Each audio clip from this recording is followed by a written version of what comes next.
used to call him Piggy. At first glance, it wasn't hard to figure out why. Tiny round eyes, an upturned nose, rolls of fat squeezing against his worn uniform, and two giant buck teeth that protruded from his mouth. His appetite at lunch and mediocre grades did little to disperse the impression. His real name was Philip, or some variant thereof. Of course, nobody remembers it. I was Styx, because not only was that my actual last name, I also weighed as much as one. Unlike Piggy, you could see my bones through my shirt. The two of us, Piggy and Styx, became a fun pastime for the other kids. They'd pick me up and see who could throw me the farthest as I flailed and protested, knocked me around and rammed straight into me during football matches because they couldn't see me. For Piggy, their torture methods adjusted accordingly.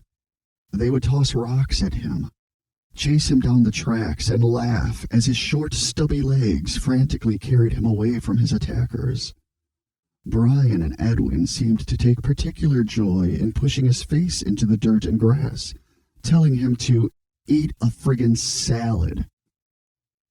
Strange circumstances led us to form the closest thing to friendship we could muster. I was the only one who Piggy wouldn't run from, and Piggy was the only one who never made me flinch. I asked him once who started calling him Piggy initially. His answer surprised me. He was always called that, even at home. It was a nickname his mother gave him when he was little. I laughed and told him my father never calls me Styx. I'd like to just be called Jeremy by the others. My mother fell sick that winter. Pneumonia. With the last homeward bus gone, I phoned Piggy to ask if I could stay at his house until my father returns from the hospital to pick me up. Piggy's parents should have been called Styx, because they look nothing like their son. His mother, a bony, towering woman with a gigantic hairdo, invited me in. Heat and heavy scent of grease engulfed me as soon as I entered. I saw several plates of pork laid out before me, practically soaked in oil.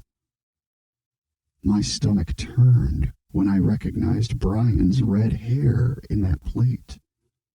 That was not pork.